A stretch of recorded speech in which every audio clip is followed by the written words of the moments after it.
Chapter 11. Hordes were revisiting thoughts and studies of earmarking characteristics of sets of complications as though competing with what buckled the Byzantine Empire to its knees when suddenly the great consensus to conclude upon had dominated the day's narrative. The pandemic encroaching upon crippling epidemic in the RU4ZR vaccinations that were designed to combat the adverse and unfortunate illnesses in what weakened immune systems and were unto myriad complications including neurological ailments. Brushfire war's trepidation became replaced by gross mutations in what professionals in the medical community had said were manifesting earmarkings of catastrophic plague to invariably make a memory of it. The minds behind the manipulation of hands on the doomsday clock would have been received as more credible if they inverted their surmising unto confusion empowered by men as symbolic blood-red moon reflections were said to symbolically emanate from judgments from men and man's warring animus as consummate retaliatory arbiter instead of the sign of a holy God's judgment standard as vindication, as said curious men freshly appearing on earthen soiling what's referred to as the Jerusalem of the nations. The crimson moon on this pleasant evening having a mind to transfer its softer pale to preside over events in Rome. The talented coordinators, choreographers and stage, artist and event staff helps had a will to sail this winged event into homes and spectators' hearts in the same manner that they would convene and landed. The palatial veranda in Mind's composite post-twilight bless enhanced by basilica was ornate as was the rotunda opulent and teeming with awe that any softened elegance was enhanced by depiction of a special strength not unlike what the sword-donning Peter statue alongside accompanying mighty lions, live and those of marble, did lend to this special night. What could possibly account for any preempting an event's itinerary overhaul? The 100 doves from behind the stage in large wicker cage enclosure that was mostly unseen from stage front and center were set loose to ride and defy the invisible aerial rampway at the top of the centering arm stretch and arch leading to the man behind the commingling forefront of battens with impossibly brightly colored ribbons affixed and whirling and looping about from the young and skipping dancers' small clutching hands. A multi-hued laser light show, like peering into the kaleidoscope as waves of oceanic green shades and blues generous hues adapted from its rich pre-twilight shade of impalated maize appear to frolic with moon's scarlet suffused with myriad flashes of red and yellow shapes enlivening the mix with dazzling purple and green shapes that filter rich only to dissipate and then flounder and flutter in terrific rippling shapes that render the stage as some mobile type of intergalactic landing strip illuminating same unseen trajectory path from high up into the rear of the highest of elevations constructed as outside balcony and seating area outside area of the Sairborne Trail for the musical Dove Cartel. So a successful takeoff and landing. As saying goes, 1 out of 2 ain't bad, and yes, as we shall see it for no other reason than that you should comprehend what the on-location reporter had meant when she'd later say, with slight but considerable alteration from her pre-Good Friday service greetings, there were 2 types here, really, ladies and gentlemen. Those who demand their money back and others who said in various ways that they'd gladly fork over thrice the Purview's fee just to pay their part to cover costs, first to vicariously participate as we turn to behold the Promethean heights of awe-inspiring and insurmountable summit left ungrazed by the pyre of declining parishioners in Vatican's Peter's Square as indomitable phoenix, the arena. Scarcely the appropriate venue to speak such an address, I admit to all of you who are mostly under the blessed religious affection while assembling on this wonderful evening in St. Peter's Square in the Vatican of the Nation, as I like to call it.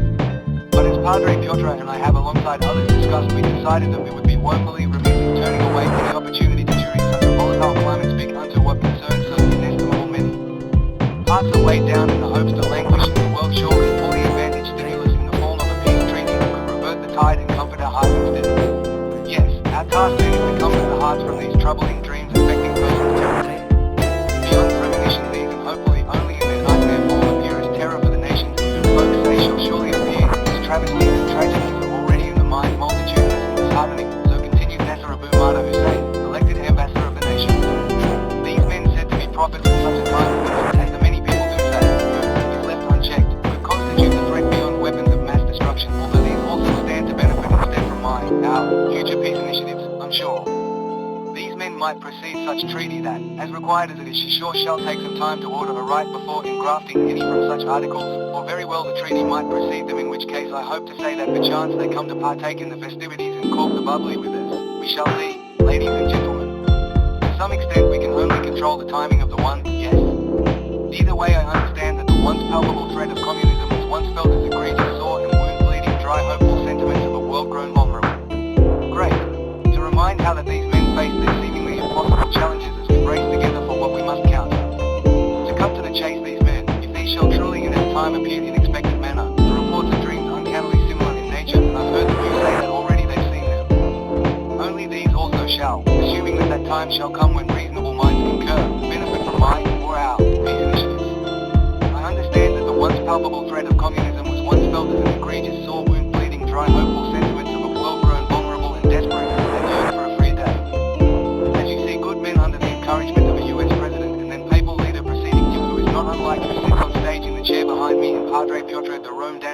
address the people and cameras soon. That those from generations ago made quite the wonderful tag team. This President Reagan and Eminence in Vatican's John Paul II. I think that's it. Is that right? He turned to Piotre, who through a smile softly replied while affirmatively nodding, the Catholic world's own, yes.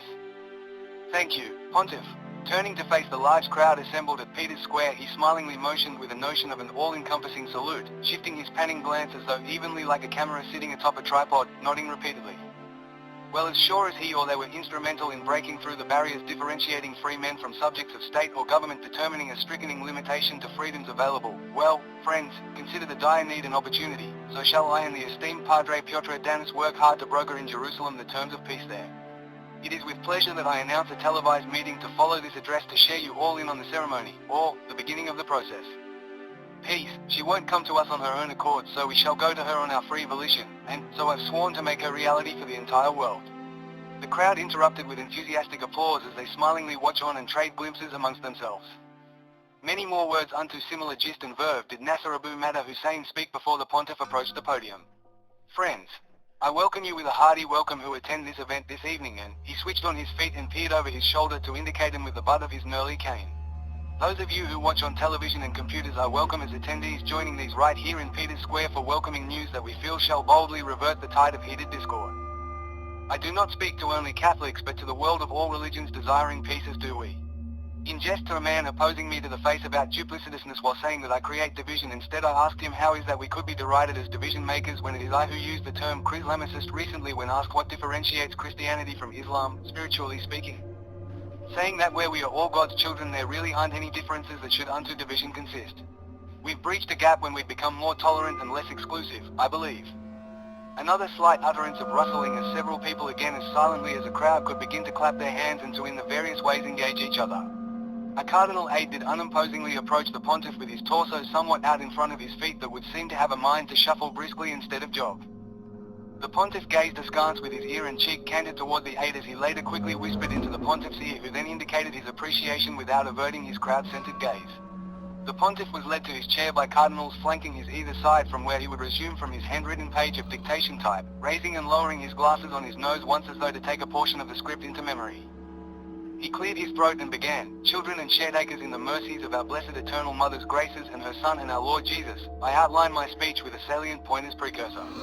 Considering that we are all children of God and that we are all flawed humans in desperate need of God's grace, I'd like to remind of the genesis of enmity as our day's unmatched challenge that would seem to answer only to itself in this travesty of discord that's the real war against peace. War against peace and the responsibilities of all people is what I have chosen to title this track this evening. Usually one does outline premise and issues of challenge before aside from track title delineating in one word a key conclusion of resolution unto remedy. However, I do start with this question requiring your own heart's silent answer, as does our own Blessed Virgin-born Eternal Mother encourage as shared in one of her appearances to the children only short weeks ago. We have to ground our perspectives that could have the propensity to whimsically dodge away from our solid premises. I would get to the heart of the matter then, dear sons and daughters, instead of only engaging the intellect. Ambassador Hussein, the persons with such the title promoting him as though desirous to divine a fulfilled prophecy, and I had quite the lengthy discussion preceding this greeting extended to all, and we share the conclusion as though universally. To advance any discussion of merit we must ask the question about the shorn garment of peace. In addition to asking if she can be mended, we must also ask the question which is toward the heart of repentance and self-examination when we ask just who is responsible for the compromising of peace. The question similarly throughout history could be asked of history's recorded blights. He raised his glasses from off the bulb of his nose to look at his viewing audience, and solemnly he repeated the question with increased tonal emphasis. I repeat, his accentuating forefinger raised into the air on the suspense-building pause. Who is responsible for the abnegation of peace? And, having his finger as though of its own accord slowly carving a mechanically drawn invisible semicircle, with his elbow outwardly bouncing, in incremental sweeps he tightened the circle to retract it toward where he lightly pressed his finger against his chest. The crowd grew quieter in suspense all the more before he finally landed his statement, it is we who are responsible. It all starts right inside the heart that is at times a dark chamber where we would draw forth waters of blackness instead of the winged dove. We are the ones responsible, my children. To get to the causes we must address symptoms. Only then can we retain our dignity and so emulate Christ. The consequences of discord instead of peace are as follows. The suffering of spirited morale, the reflection of inward selfishness, the decreased lack of the desire to do good, the inclination to let slip our dedication to church and family, the sound litmus test of spiritual health and well-being, Scripture teaches us. The evidence of soundness in the family, the evidence of the healthy body of Christ, my sons and daughters. Padre Piotre D. Rome Danis paused again to shift his glance from paper to people, the people encouraged to hold their peace until the end, still in small numbers, giving evidence of spirited approval and vicarious zeal. He nodded, this time with the trace of a smile on his face, highlighting his facial features and countenance itself magnified by the generous suffuse of overhead lighting centering him on stage. Then he, inwardly thanking them before he'd outwardly approved, took a drink from his water glass and turned to amicably smile toward Nasser and several cardinals and others who were just off stage. I say we let our conscience be our guide so we can discern between what is acceptable and what isn't, knowing that nothing outside of the heart does influence the inside man. Wherein do we really know who we are? The hour to address you is urgent. Without the remedy yet the affliction does intensify, and there are persons of strife with loud voices fomenting discord instead of peace, and, as overseer of the flock of lambs, it is incumbent on me to speak out so as to silence discord. Men of Israel, of all places, would as though mysteriously arrive on the scene, scores of people having dreams with the synchronizing, and who would seem to have a heart to speak against our motivations and then declare that their time of mission work of the earth is yet at hand. So it is beyond this strange precursor introduction to certain of church representatives, and in addition to me the politicians elsewhere, as thus these do rear their heads during a time when the wicked one of infamy and perdition in the father of lies are expected to soon appear themselves. We are to believe that these would uncannily arrive to on one hand oppose the Catholic, as in universal, church, and the church universal globally, the same thing. And to on the other hand, instead of peace and brotherly love, talk of judgment and curse. This is a solution for no one, far less the corporation of believers. And their divisive talk does further alienate people against their own peace.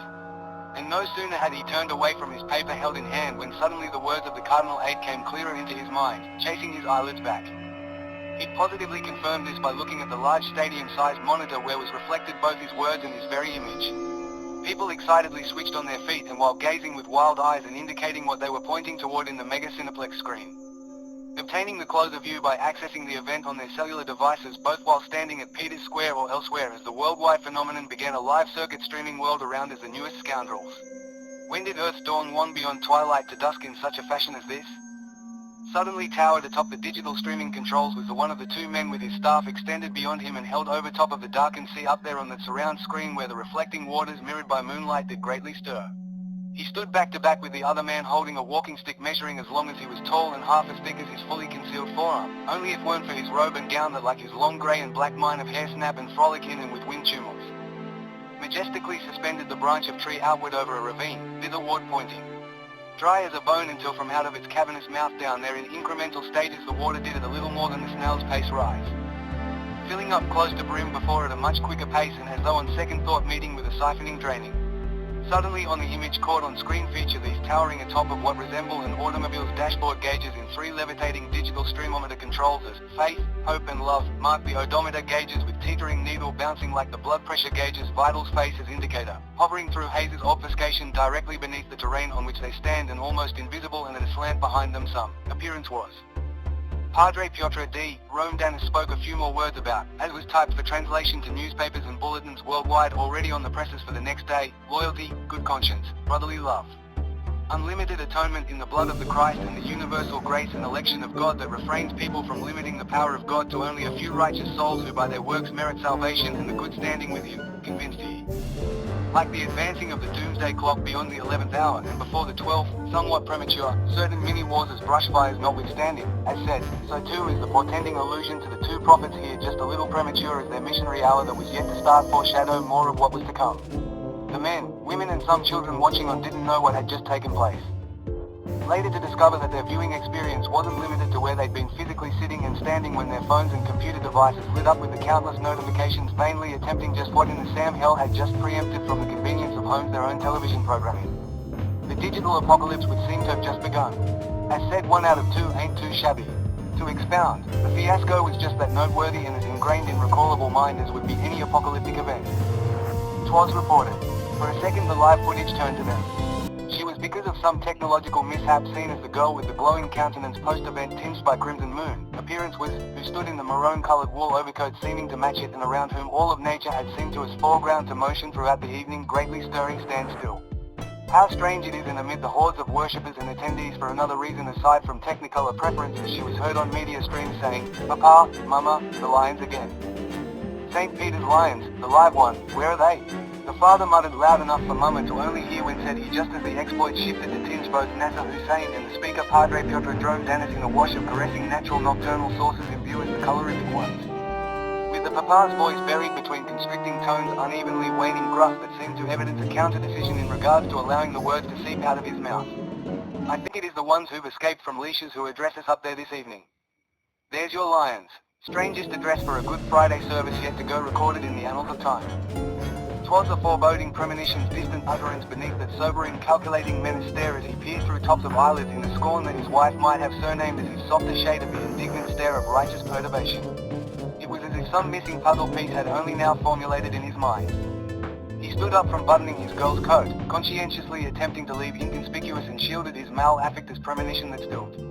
And then it happened. The incident that would lead to ad nauseum streaming replays of, yep, you guessed it, the song by the artist known as Prince and his mega-hit titled When Doves Cry. In fact, many there were who did cry. The terrible targeted pecking incident a horrid dread yet all affected, with the exception of one of our ceremony's master who would live on with the claw pinch face tattoo, had made it out alive and unharmed.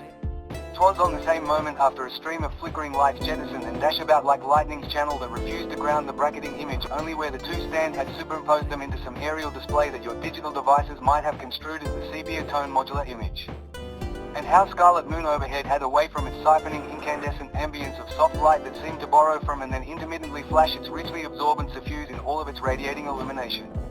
And the event ending set of dove replenishment troops. How to explain this to her when over the heads of only the partitioned first rows of the gatherers the flock of white and silvery grey and tawny and yellowish brown birds with pink beaks and pebble eyes halted, or changed course and about shifted in arched looping trajectory as though concertedly and with full intention on hooking pattern motion.